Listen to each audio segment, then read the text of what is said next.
Things keep changing and never for the best, at least not for you.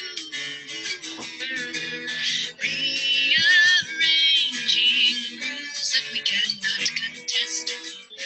What can you do? Don't go crazy when the judges who claim it had a good day. When things look hazy, 'cause there's nothing left of 25A. Don't get angry, get mad today. Gonna help you through it all the way. It's never easy, it's never fair. You can't find any. Okay. Thanks everyone for joining us for our presentation. Today is going to be, but I got better, the art of apportionment. We're two best friends, me and Alexis. We're not.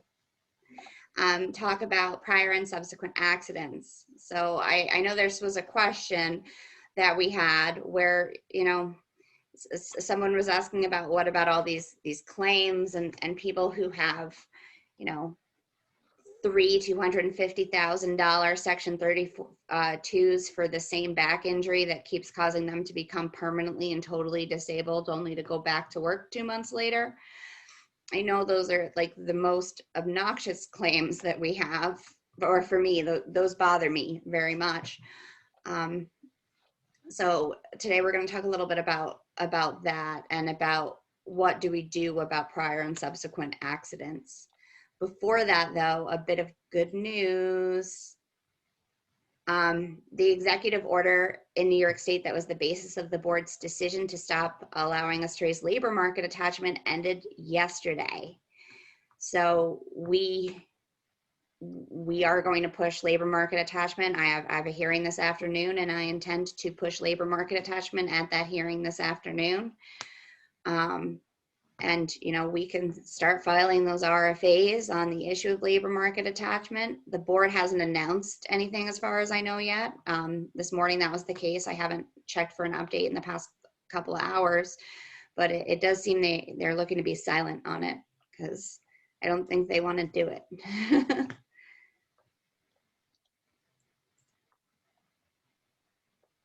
So the question we had was really, is having a prior or subsequent accident, is it enough to disallow a claim? And it's really not. One of the reasons we have these frequent flyers is because of the board's definition of an accident. For example, there's a claimant who's working who picks up a box and feels a pop in their back. This goes back to my initial training at Special Funds. I think this was like one of the first questions asked. If they have no prior accidents, that can be a back accident. Even if they were treating for a prior back accident, that could still be an accident. And if they have a workers' compensation injury and they're picking up their box not at work, it'll always just be an exacerbation and not an accident. I'm sure everyone is familiar with that when the board does that. And usually in cases of comp, if they're picking up a box at work, the board will find it to be a new accident. If something happens, there's an accident. There's also the issue of repetitive lifting injuries. The board finds that if it's a repetitive lifting injury in the same period of time, it's still an accident, not an occupational disease. I have some examples here, some horrible examples of real life cases. In October of 2020, the claimant, a secretary, is moving her office and after lifting several boxes feels a pain in her back. The board establishes the claim for an accident to the low back. She's out of work for 2 weeks, returns to work. She is on technically light duty from her doctor, but her job is sedentary usually.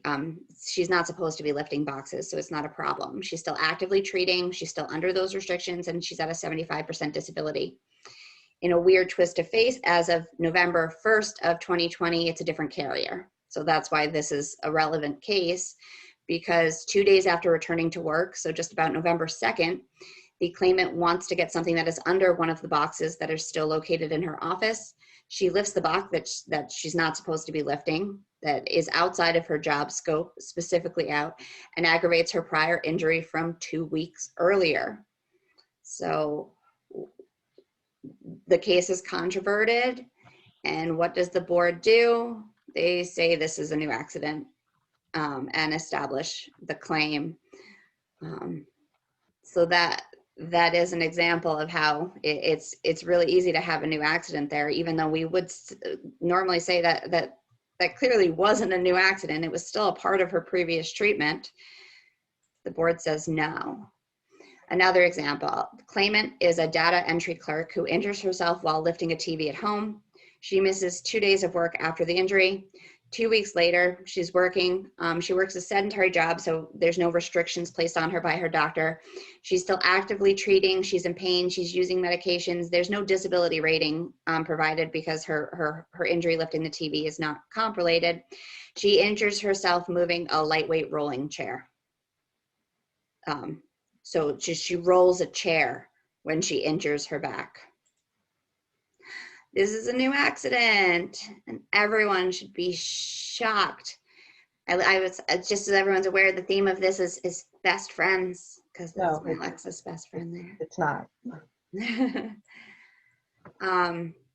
So what options do we have at this slide might actually be out of order.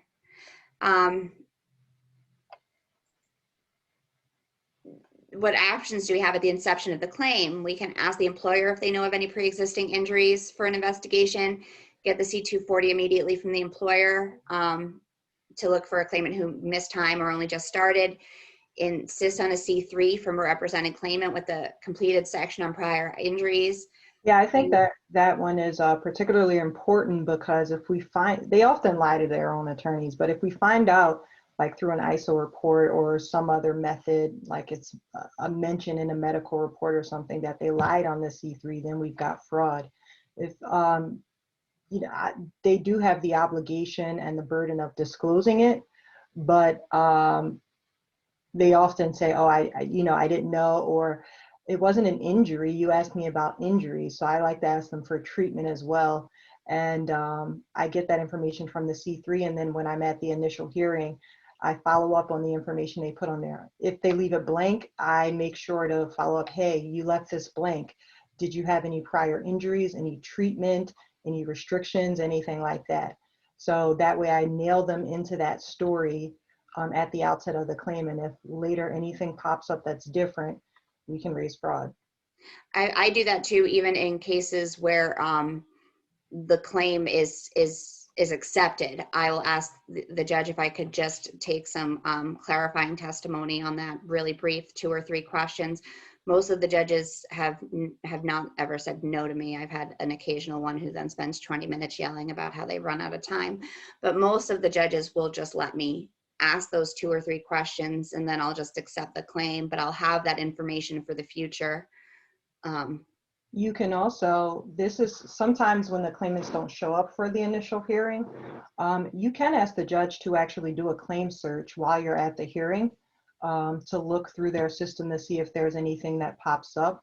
They can usually give you the WCB number, any relevant information about that. So that way you kind of know what to put on maybe an OC110A. The problem with what OC110As is you kind of have to know what you're looking for to know what to ask for access to. But if you're at a hearing, the judge can get you that information. The problem is you have to ask for it at the hearing, because the judges aren't allowed to go into claimants' cases outside of the hearing. There's a whole bunch of privacy issues. It actually has to be in the context of a hearing.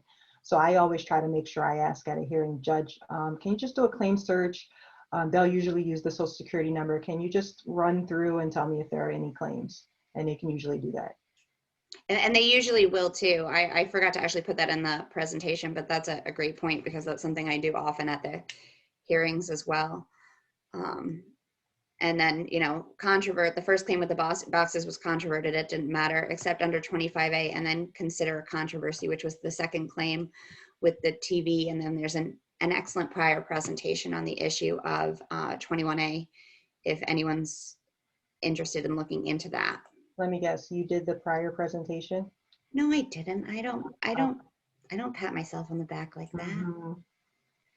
Mhm. Here's another example that we have. The claimant in 2019 has a no injury. So this is another example of what Alexis was talking about, where there's no injury, just treatment.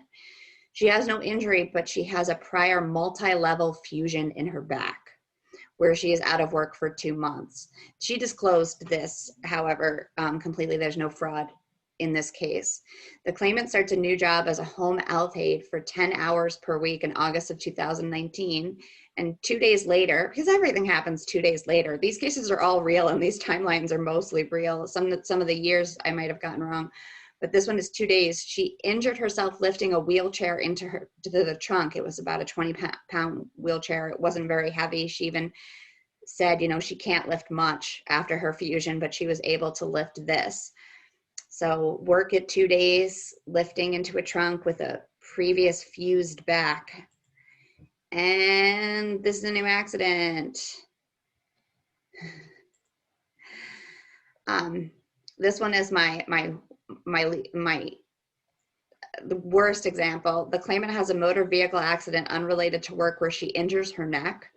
She goes out of work in 2014. She sues the other party, who happens to be the defendant.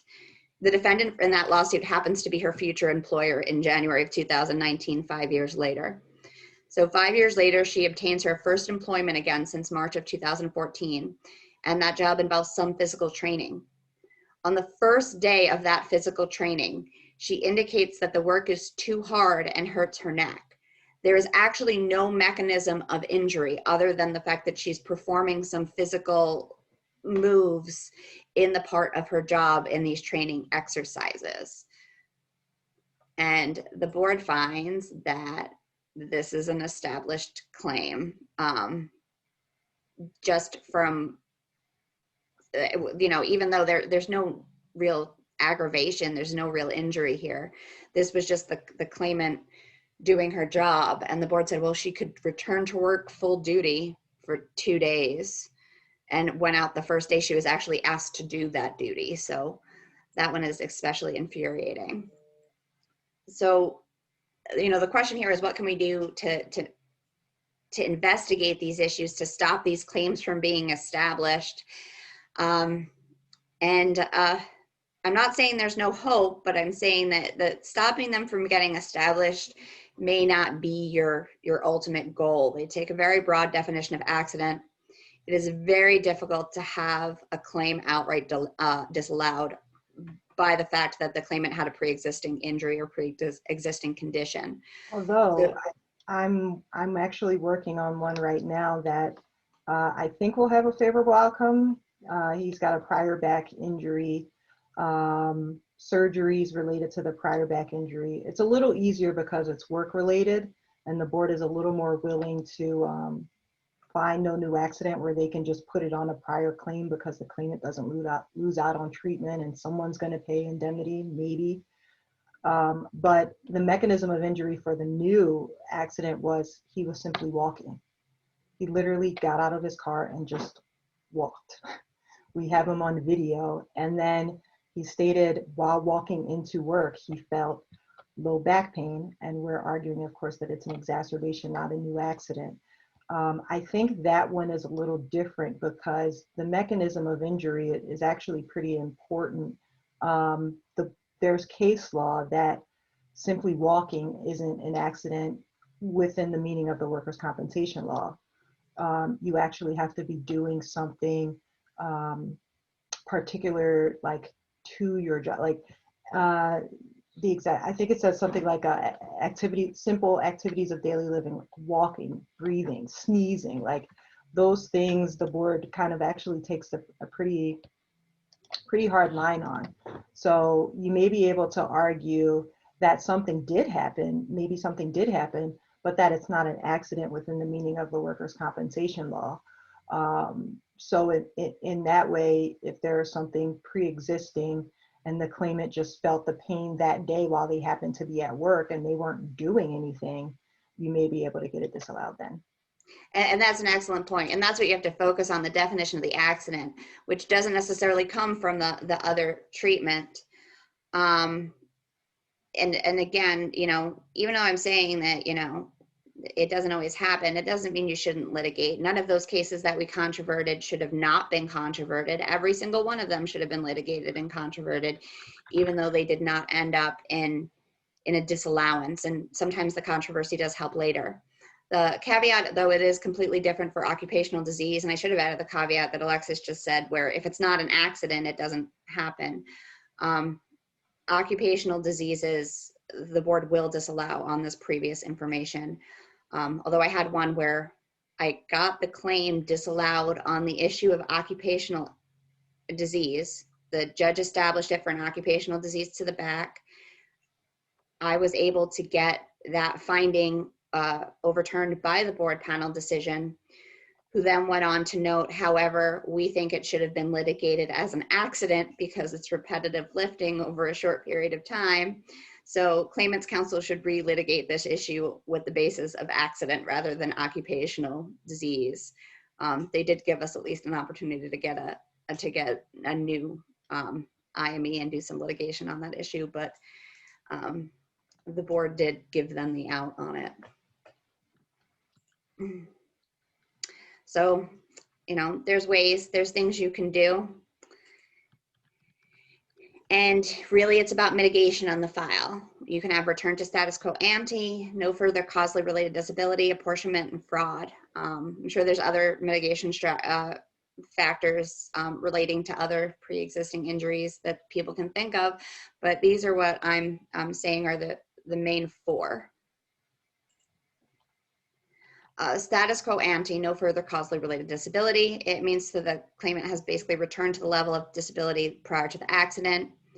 No further causally related disability might actually mean that the claimant did get worse after the accident, but that it was not due to the accident. Getting one of these two findings can actually eliminate all future indemnity and medical payments in a file.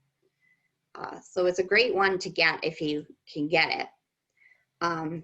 It doesn't matter. There's no real difference between a comp injury and a non-comp injury. How do we get these findings? If you do controvert the file, take the testimony of the claimant and any employer witnesses on any ongoing restrictions that predated the injury. If you lose the controversy, you could possibly obtain a finding where you're no longer responsible for treatment or indemnity later on. Get any medical records from prior providers, prior insurers, and use those to get a medical opinion.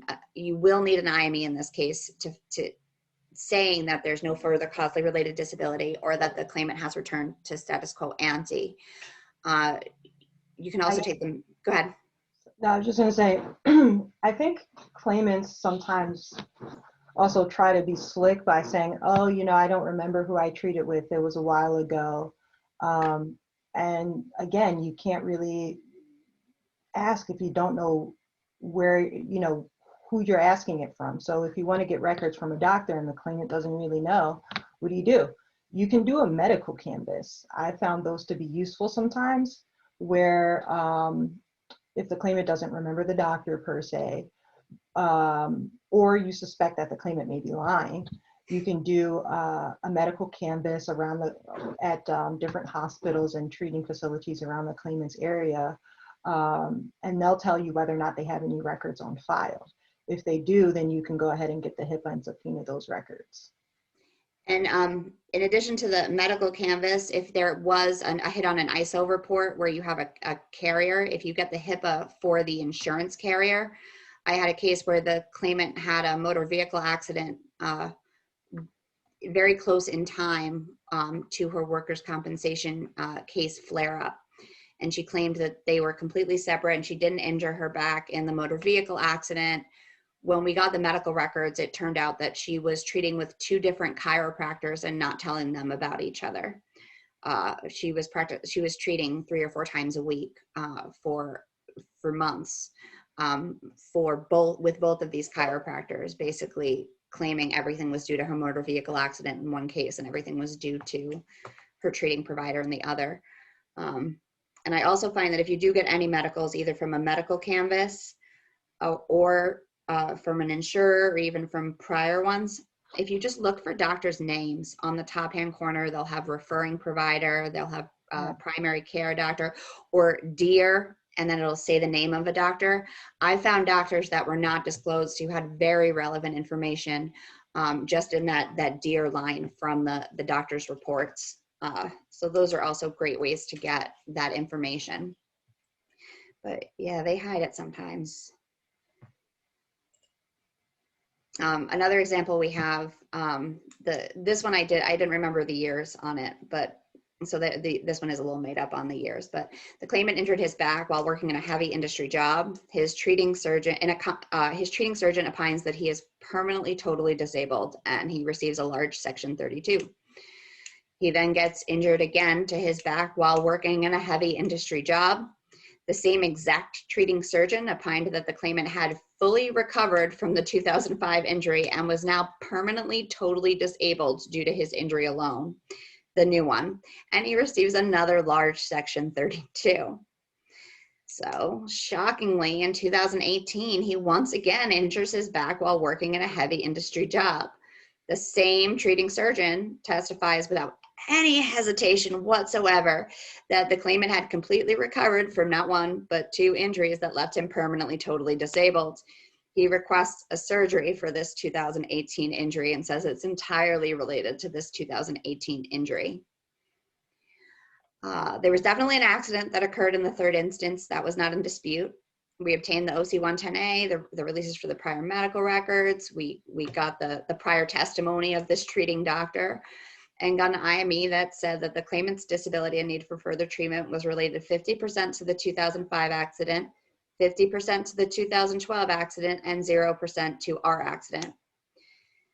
In the first of many wrong decisions, the workers' compensation law judge found that as it was prior to permanency, we could not litigate apportionment.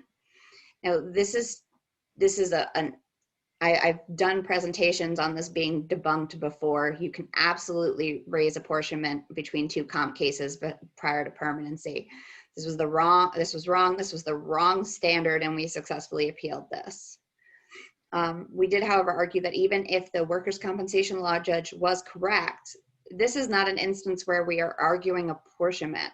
We're arguing causal relationship, and causal relationship never has to wait until permanency. So this is a good nuance to focus on, because it'll help you in non-comp injuries to be able to put the liability where it belongs.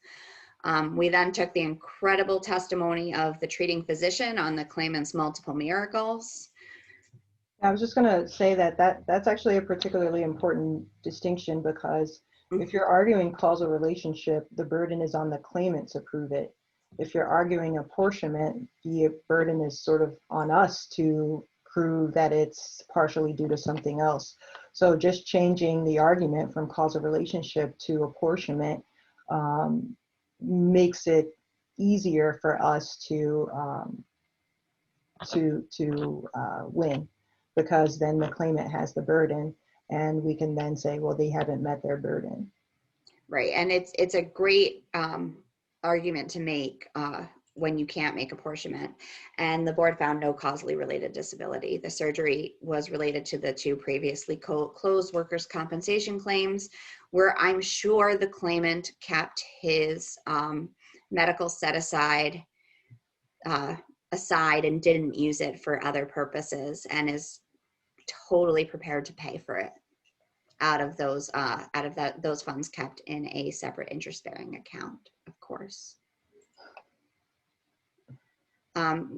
Going back to our previous example, the claimant who had a previous fusion and then injured herself lifting a wheelchair into the trunk,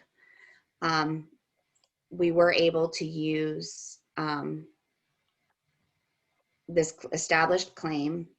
We obtained medical evidence of no further causally related disability. It was just a strain when she lifted it into the trunk. There was a requested surgery, which was litigated and deemed not causally related. The claimant's surgeon actually agreed the surgery was not the need for the surgery was not due to the new injury, which was very helpful. But she did request authorization on a C4 auth through comp, so that just came around in depositions. We did need to litigate it, but the payments for the medical and the indemnity ended up ceasing because of those concessions. So that was a nice bonus there. So the takeaways on this, in the first one, you can apply this to non-compensation files. You don't need to wait until permanency for a finding of status quo ante or no further causally related disability. I had another file where the claimant had a total knee replacement already scheduled prior to his workers' compensation injury. He had an injury to the knee. The board established the injury to the knee. It was proper to have an injury established to the knee, but the surgery was already scheduled. So his disability ceased on the date his surgery was scheduled. And, you know, he went back to the point he would have been at had the injury not occurred. You will need prior medical evidence on this, and you will need a strong medical opinion. You don't need the treating to agree, but it doesn't hurt if they do.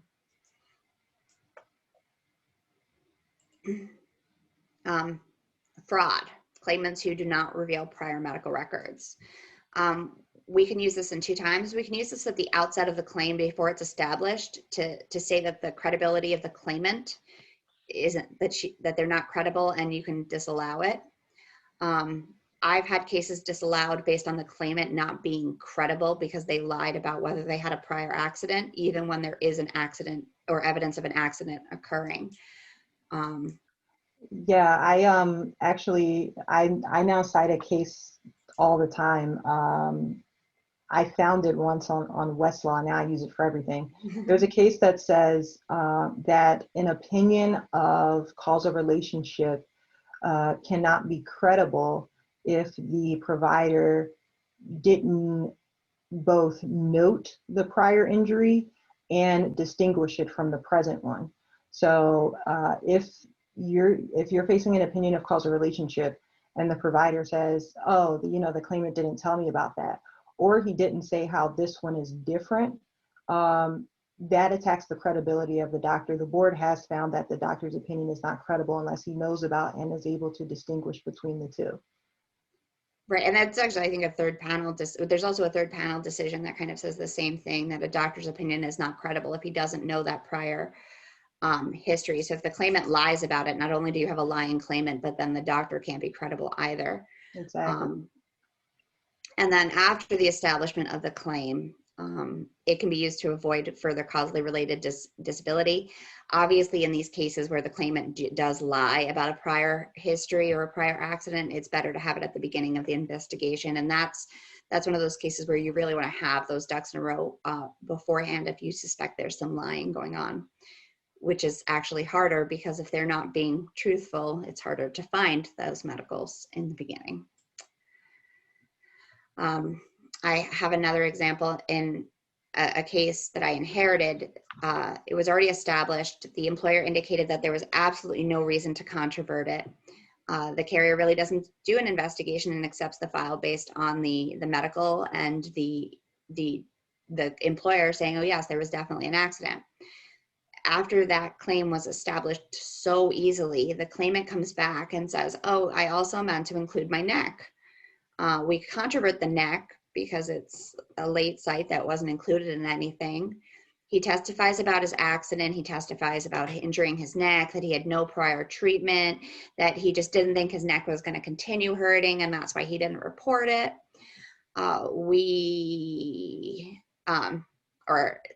I took his testimony. I thought he sounded really liar-y. I had liar tingling senses. Liar-y, is that a word?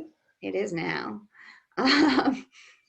And we were able to find records, and it turned out he was actually hospitalized 2 days for the 2 days prior to the accident. He had just gotten out of the hospital the day before for ongoing neck problems. They didn't reference the back, it was just neck problems.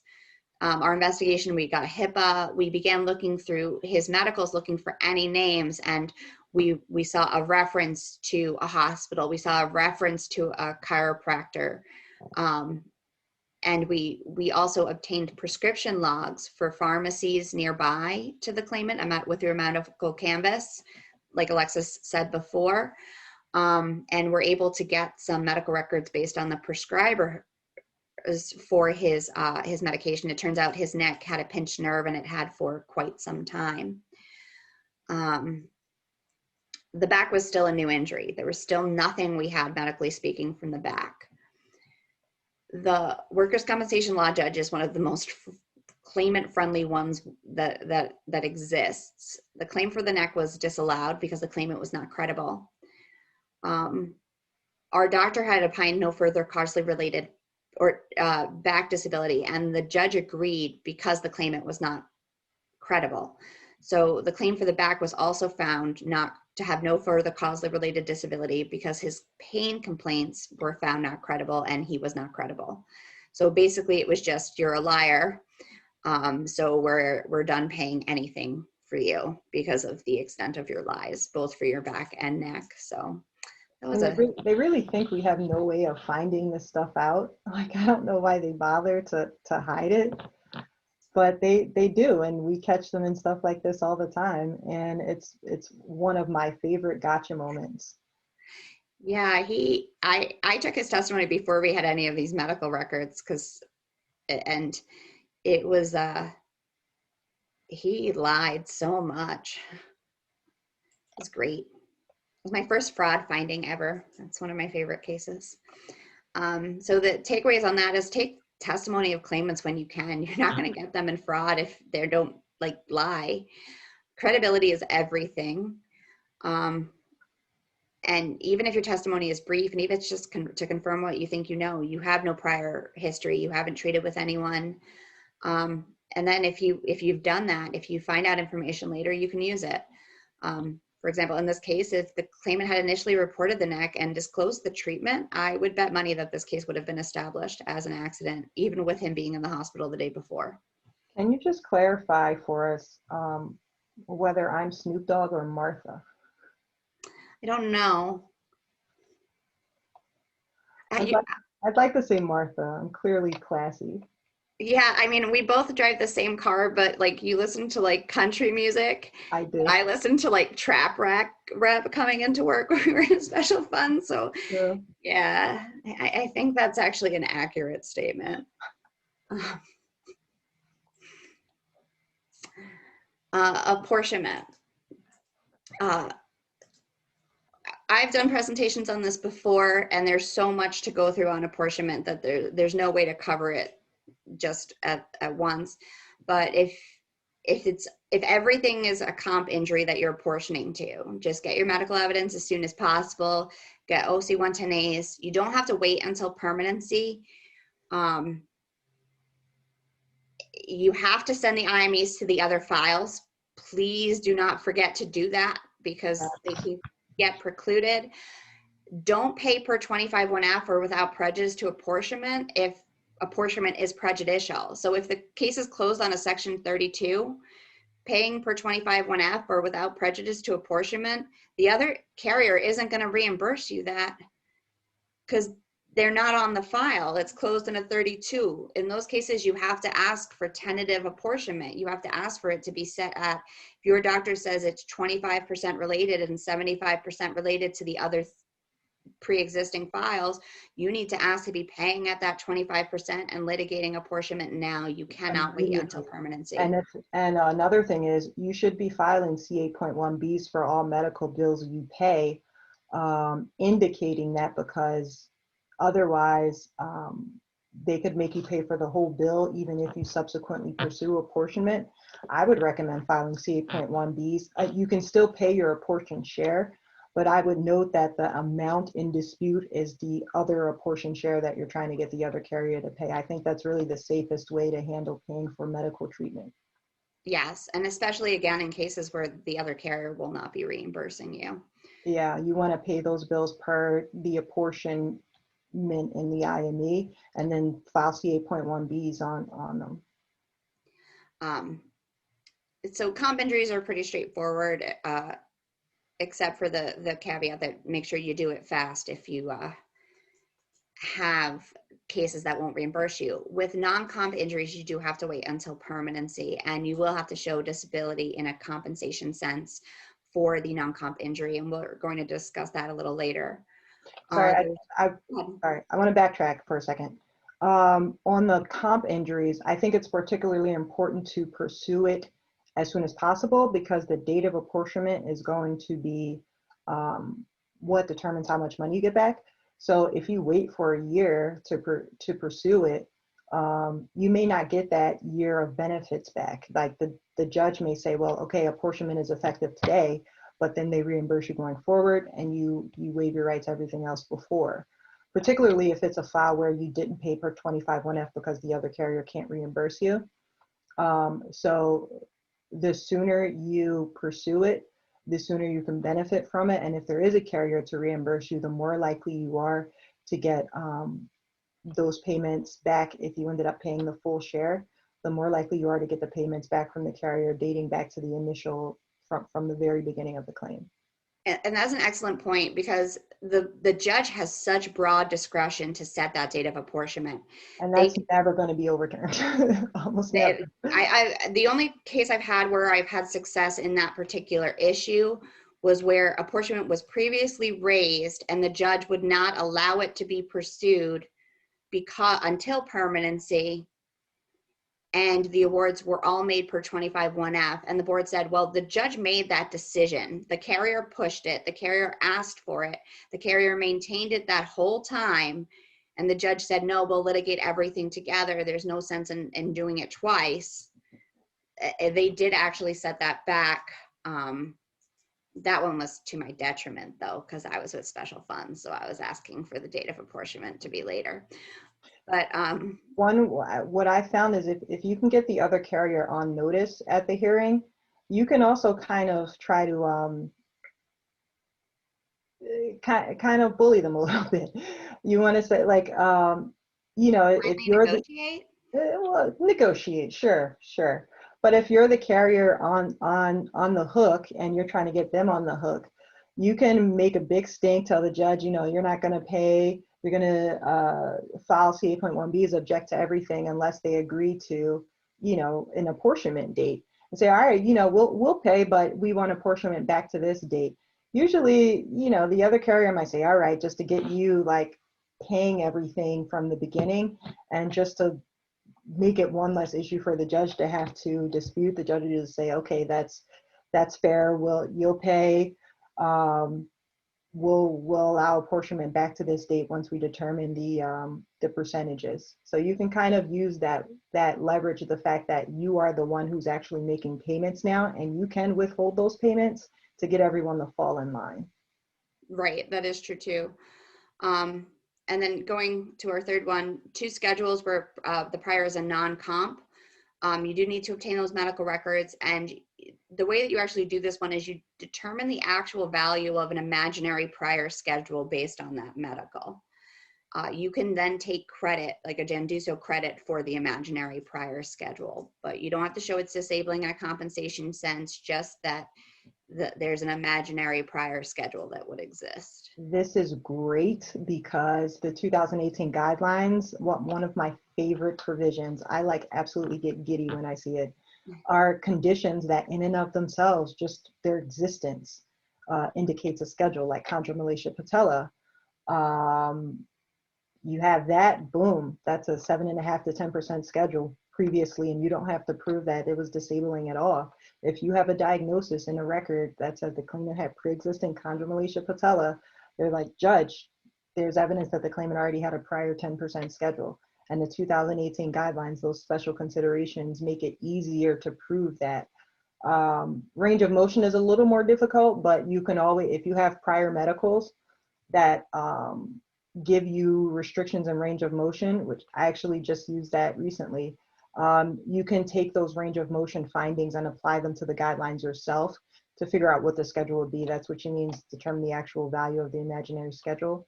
You figure out what that would be using the guidelines, and that's pretty clear evidence that the claimant would have had, you know, X percentage based on these guidelines.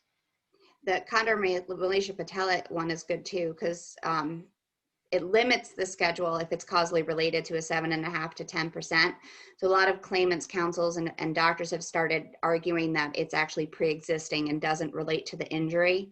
So then you just say, okay, well then we at least take it off because it's pre-existing and doesn't relate to the injury. It's a catch-22 for them. Not. I had a claimant's attorney say that. I said, you know, their guy was finding, I think, 47% based solely on range of motion, and it had chondromalacia patella.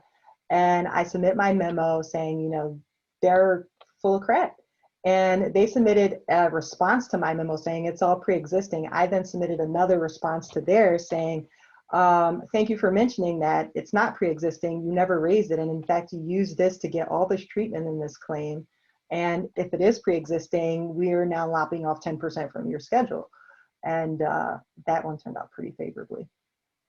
So one of the questions we often have though is what's a comp injury versus a non-comp injury? An injury that results in a New York State workers' compensation case, even if that case is closed on a Section 32 or if there's a finding of fraud, if the claim is disallowed, I've done some research onto this and it's kind of going both ways or unclear whether it's considered a compensation injury or not. I have a case that I'm pursuing right now where I think there's a notice objection there's a prior claim with a notice objection, and we're not sure whether that older claim is going to be considered a comp with permanency or not. Non-comp injuries that do not occur at work, but also workers' compensation claims from other states, even if they are active, even if the claimant is treating, even if the claimant is receiving benefits from Oklahoma's workers' compensation system currently with his New York State compensation benefits, and you get all those records from Oklahoma, which are not easy to get, and provide them to the board. Oh, wow. So that's just something to keep in mind. And then a final thought on apportionment between two compensation injuries. You cannot have two PPDs. So the same case law that's saying, you know, the TT displaces the PPD that just came down from the third department would support this, although this is an older decision from 2019. In this case, the claimant had an older injury with a respiratory disability and a 40% LWAC. He had a new claim. This claim was solely for orthopedic conditions. And the claimant was asking for a classification on that PPD claim. The claimant was saying that these two claims were completely and totally separate. He had the 40% LWAC and the other PPD claim that was still being litigated. There was also issues with whether he could get the concurrent SLU and PPD findings, which were a little bit separate. But the board returned the matter to the calendar for the workers' compensation law judge to make an overall PPD finding and a single LWAC determination with apportionment between both files. In this case, the claimant was looking for a schedule because he had actually returned back to work after the second injury as well. Or no, he had not returned back to work. He was trying to basically get both PPD findings and awards. The board panel noted that they're concerned with the matter in which permanency was addressed, as the incident decision results in two separate PPD findings and two separate claims with no determination of overall classification, LWAC, or apportionment. A claimant may only have one PPD and one LWAC. Thus, if a claimant was classified with a non-scheduled PPD in a separate case, that award must be considered along with the current case to determine overall PPD. Apportionment applies as a matter of law. So I know I have a case going on where claimants counsel saying, well, this is a neck and a back case. They cannot have apportionment. There's no apportionment. This case right here, there was no opinion on apportionment. They couldn't find a doctor who could give an opinion on apportionment between a respiratory condition and the claimant's orthopedic condition. And the board said it doesn't matter. Apportionment must exist and apportionment must apply. There has to be a single LWAC determination. So this has actually become one of my new favorite cases to push with.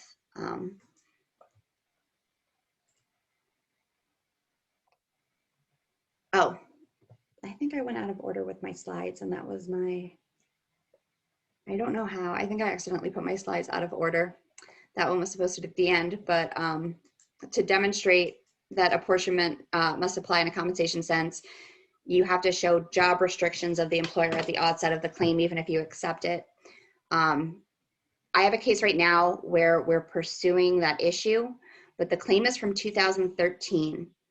The carrier no longer insures the employed or the employer, and we're having difficulty getting the records. So really, if you're thinking about pursuing this issue, get information from the employer at the onset, even if it's not going to come up until later.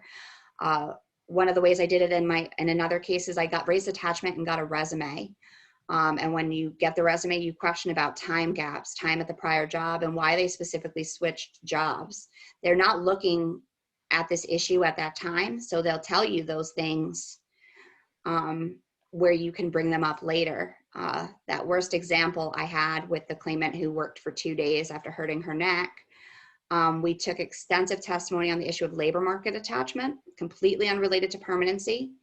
During that, we made the claimant thoroughly explain her 5-year employment gap and had her explain to the testimony that she had left her previous job solely due to her MVA and no other factors.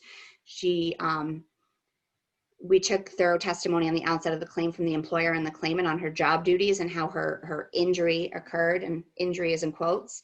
We obtained medical records, and actually the medical records indicated that she had no treatment to the neck for the 2 years prior to the new injury. So there was no ongoing treatment. We obtained an IME that said 50-50 apportionment, and her treating doctor said no apportionment because she wasn't actively treating and she was able to return to work. And the claimant said she was completely healed from her prior motor vehicle accident. She could even kayak. The board found the claimant to only have 50% of her disability related. So they found that she was disabled in a compensation sense, and that only 50% of her LWAC and only 50% of her 65% LWAC, which was also really low, and of her medical treatment was related because we used the information in her file to just show that that was why she had gone out of work and that she had lost her good job, and that was a decision that we were able to use our previous litigation that was unsuccessful to actually push for a much better result. So that is that is the end. Thank you.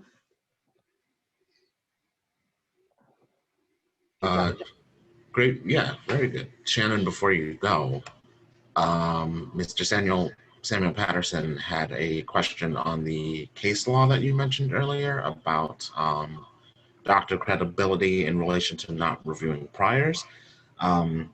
If you could get either me that case law, like the name of it or the copy of it. Yeah, I was trying to look Fox for v. it. Altmar is one of them, one of the third department cases that talks about it, FOX v. ALTMAR. I don't actually know the, unfortunately, I do not know the site as off the top of my head, but I know the case name, which I think is impressive. And then there's other ones that go off of that, but Fox v. Altmar is one that I've used a lot. If you have any copies of that or anything, I'm sure. The site for Fox v. Altmar is 175 AD3D 1728. It's a 2019 claim. There you go. Any other questions? Because I don't know how to make the thing show me questions. There's none in the chat right now. But if anyone has any, they can unmute themselves or type in the chat and I'll be happy to read it out for them.